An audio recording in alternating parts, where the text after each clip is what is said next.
Hey y'all, it's Crystal. Thanks for coming by today. I thought I could try to at least get my life together for an October wrap up. Because yeah, that's what I can muster to do today. October was a pretty great month. November not been so great. It's fine. It's fine. You know, life things, the world, you know. I don't think I've actually finished a book in November yet, other than a couple of children's books, but I have not been feeling like reading. I haven't even read a book at all this last entire week. Yeah. Just not in the mood. I'm just not feeling it right now, but it's fine. You know, I always say that it's fine. Reading can sometimes go like this. It's fine. Sometimes you gotta lean into the other things that are kind of filling the void for you, which is what I've been doing. I've been finding it hard to concentrate on books, I guess is what I'm really trying to say. But October, let's wrap up October, because October was pretty great. You know, October is the greatest month, right? So I had so much fun in October. I did a bunch of vlogs. I had fun with those. Yeah, I just had a fun time, mostly participating in events. Halloween-a-thon, which is of course created by Kelsey over Slime and Slashers, and Blackoween, which is created by Locked Booktition. Those are my two main events that I participated in, and I just had a great time. I had a great time with both of those. And yeah, so let's just very quickly do a little wrap up of all the books that I read in October. And honestly, yeah, I really enjoyed the vast majority of these books. I had a really great reading month as far as what I read. So yeah, it was fun. So let's just start off number one on the list. The Spite House by Johnny Compton. Really enjoyed this. A family, a man and his two daughters are kind of on the run for things, and they're trying to kind of hide out a little bit, but they take up this offer to live in this spite house, because why not, and take some observances for this woman who has hired them, and things that go down in the house. Is it haunted? Are things afoot? Yes. Really good creepy vibes, really interesting characters. I really like the characters here. The setting was great. This house was really spooky. Yeah, this is good. I really liked this a lot. So The Spite House, Johnny Compton. Really enjoyed that. I don't even know if I have all my books over here. I didn't even look. The Nightmare Next Door. Don't have it over here. Where did I put that book? I don't know. Joel Sutherland. This is a middle grade horror book. And yeah, I had a good time with this one too. This was another kind of spooky house, but it's the house next door. So this new family moves into a house, and then like notice weird stuff about the house next door. And as kids do, they get wrapped up in the story, and I don't know, it goes from there. Honestly, it was pretty good. Secrets, a bit of a twist. I really enjoyed that. It was pretty good. I did also read Delicious Monsters by Liselle Sambury. This is a sort of possession type of story. How to explain it without going too spoilery? I don't know. Really great characters. I really, really, really loved this book. I read it for Blackoween. What else to say? I don't know, because I just really, really loved it. So, Fragments of Horror by Junji Ito. Here it is. Here it is. I really like this short story collection. I mean, Junji Ito, I don't know. What are you going to say? He's the master of weird and dark and body horror, and I love it. Loved these stories. Really good stuff going on in here. I don't know. I always have like creepy girls in there. Yeah. I don't know. It was good. I liked it. So yeah. Also the event that I was co-hosting. I'm a terrible host for it.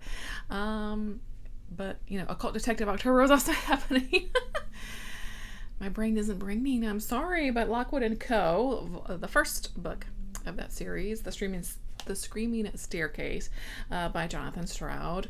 This was a lot of fun. You get to, you're introduced to Lockwood and Co., what they are, and, this world that we kind of live in, where ghosts are kind of a known presence, and there are people that are almost kind of like Ghostbusters, they're called in to, to remedy, haunted houses and that kind of thing. And there's a couple characters that we follow that are the kind of young teen characters, and And yeah, it was a really fun start to the series. I would definitely continue on at some point when I'm in the mood, for that kind of story.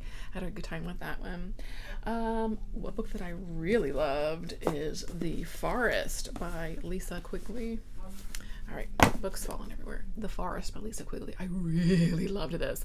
If you like cultish books, if you like books with like spooky forests, you would like this. We're following the folks that live in this kind of town called, what's it called? Edgewood, yes. And we are following as a kind of lead up to their annual fall festival and what that means for this particular town and why it's so important. And I don't know. That's all I'm going to say, as our main character is trying to flee Edgewood because reasons we find out. And we learn some secrets about this town and the connection to the forest, things living in the forest. It's really good. I really liked this a lot. Really, really super great setting. Yeah, I loved it. Sorrowland by River Solomon. Where are my books? I don't know. Sorrowland by River Solomon. I loved this too. I did this. I read for Halloween.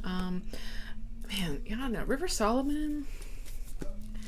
I tell you what, I love all of their books. Is this another kind of person who's like fleeing a sort of cult situation? So these would be actually some really good like read-alikes, I think, if you read them both together. Kind of because, yeah, and this woman's fleeing and she's got this set of twins and she's kind of in a creepy forest situation, but again, like cult situation, which goes off the rails. And it was good. It's really, really good. It's good. That's all I'll say. It's really great. River Solomon's great. I love this book. And that cover. It's so stunning. Okay. Dark Corner by Brandon Massey. I usually have a pretty good time with Brandon Massey books. Definitely had a fun time with this one. This was super fun. This is ultimately a vampire book, but a small town setting with some really nice kind of cast of characters.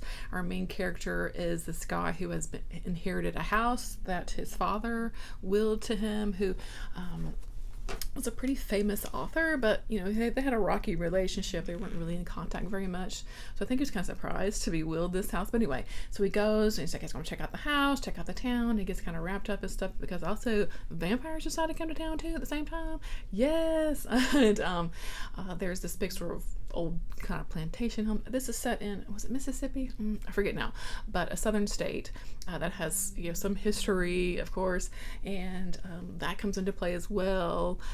Really good, nice, good action scenes. The vampire stuff's good. Yeah, it was a fun time. This was a really good book. I really liked that a lot. Okay, White Smoke by Tiffany D. Jackson. I really liked this too.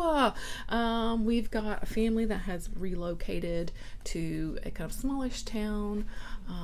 Because some of their life circumstances that there's a situation that's popped up that was kind of hard to turn down. The mom in this family is an author, and she's kind of signed up for this kind of grant to live in this house for free while working on her book.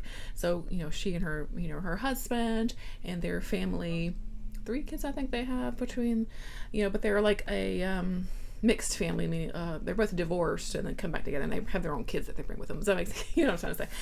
So I think that dynamic of this story is actually really super interesting.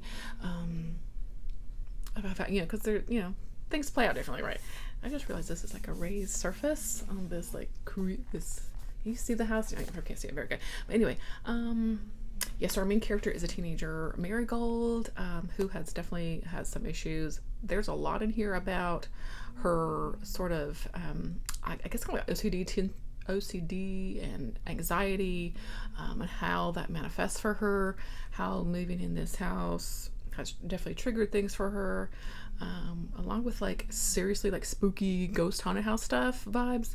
Really good. I really like this book overall. Yeah, really, really. Yeah, it was pretty great. The Holmes Dracula file. I finally read this one. This one was for Occult Detective October, and this was pretty fun. This is by Fred Saberhagen. This is so we've got our characters, Sherlock Holmes and Dracula, as their paths cross here in London, and what that means as Sherlock is basically investigating some murders that are going on, and somehow they're all connected to Dracula. Their paths do end up crossing, and honestly, it was a pretty fun time. I think if you like Sherlock stories, if you like Dracula stories, and see them kind of play off together, I think you have a good time with it. It was pretty fun. So yeah, it was fun. What's next? Oh, Fledgling by Octavia Butler. Whoa, Fledgling by Octavia Butler. Flippin' loved this book. I loved this book. Oh my god. Vampire story. First of all, our main character is Shory. She is a vampire, but she wakes up at the beginning of the book and basically has amnesia, and she's like, oh, something has happened. And as she's awakening and figuring things out, she realizes that most of her family has been murdered, essentially. And she doesn't have her memories, and so she is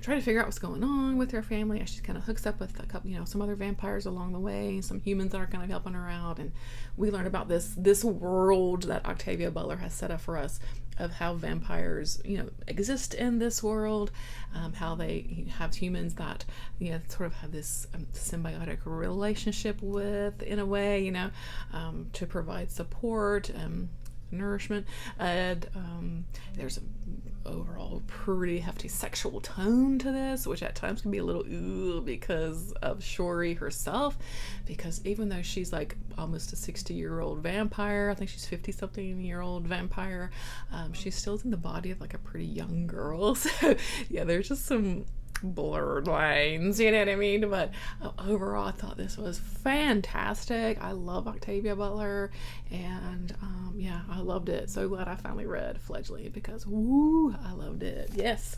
Okay, what was next?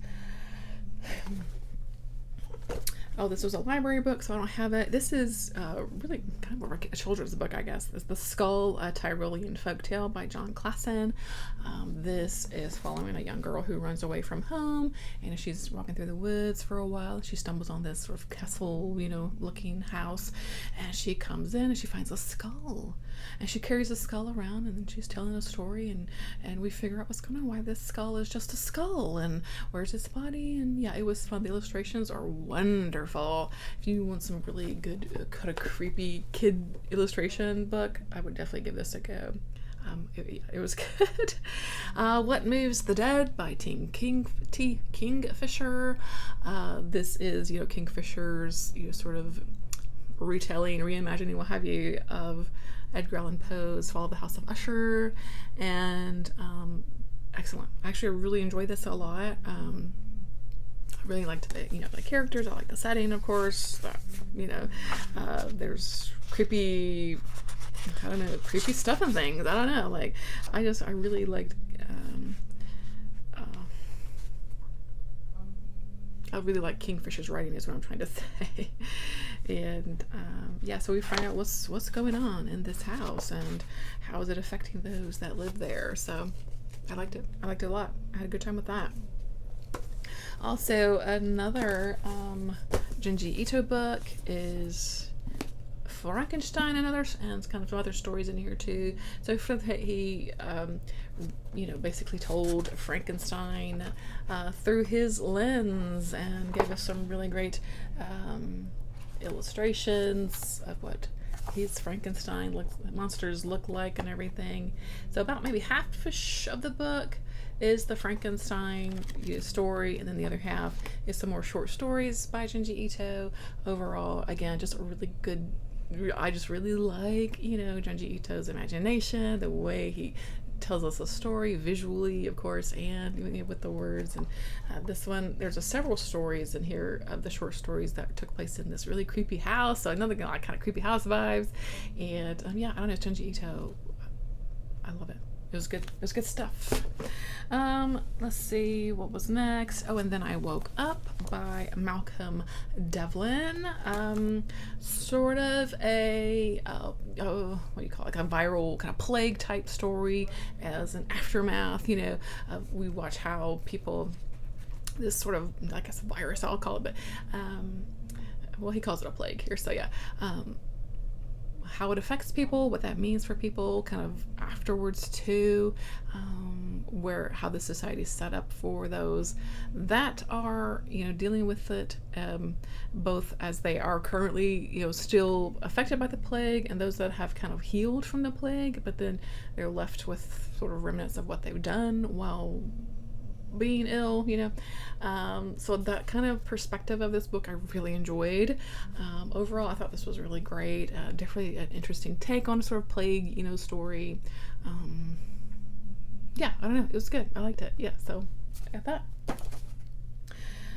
Horrorween by Al Sarrantonio. I really, really liked this. It was about, I kept saying 3, but I think it ended up being maybe 5-ish sort of sections to this book, but it's all interconnected to this town called Orangefield, and which is known for its, like, everyone grows pumpkins there, and it's very it's very fall, very Halloween, and there's a big fall sort of festival every year, that kind of thing. But there's also something sinister hanging out in Orangefield, and what we learn about through the different characters as we move through these sort of different sections of this book. I don't know. That's kind of the gist of it, and I just really love it. Perfect October vibes, spooky vibes, small town creepy vibes. Yeah, I don't know. It was good. I really liked this, and this is the second Sarrantonio book I've read now, and I really like him. Oh my gosh. So yeah, very, very good book. Another Name for the Devil by Mason Deaver. This was a story I listened to on Audible. Kind of a occult story as we follow a couple of sort of young men living in New York City that have found themselves again. They knew each other as teenagers, and but one moved away, and they stumbled upon each other in the city again and sort of start their relationship back up. So they're definitely sort of queer romance here, but our one guy is really diving deep into some occult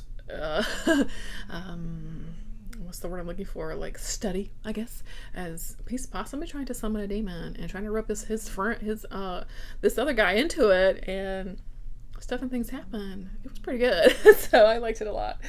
And then I read finally Mary Ventura and the Ninth Kingdom by Sylvia Plath, a very short story. This was one of the first short stories that she wrote, and it was republished in its sort of original state.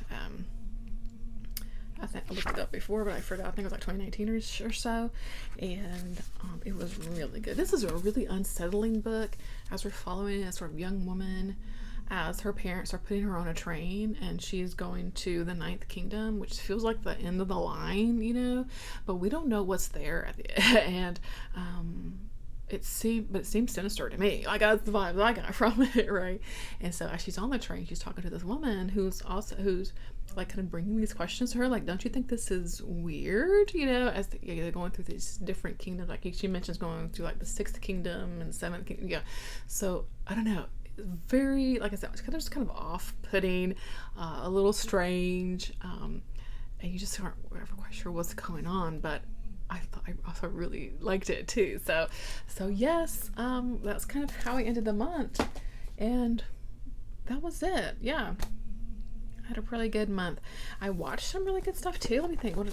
I don't think I've actually wrote everything on my list. I think I left off a couple things. But anyway, I finally watched Cure, the 1997 Japanese movie. Very good.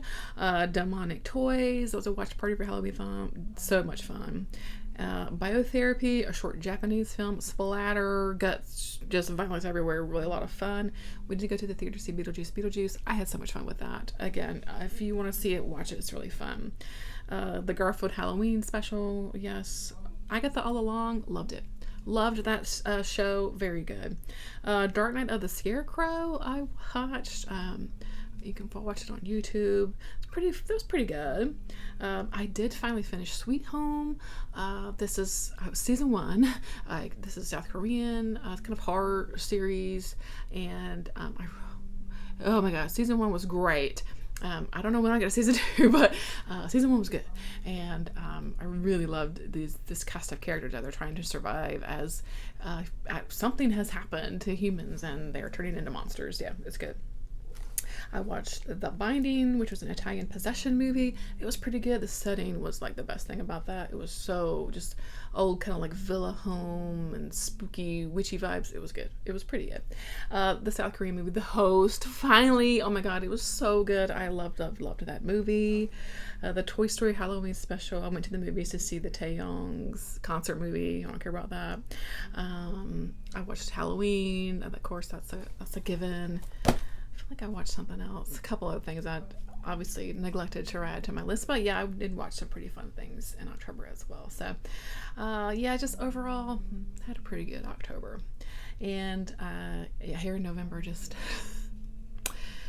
doing what ifs. So so yeah, that was my October. I hope that you had a great October, and let me know what your favorite thing was. My favorite thing I read, maybe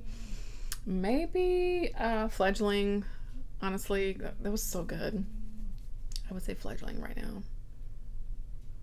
And The Forest. The Forest was pretty good too. So yeah. Anyway, let me know what your fave was, what you got into, what you're doing, how you're doing now. Hope you're hanging in there. And yeah, until next time, take care of yourself, and I'll catch you in the next one. All right. Bye.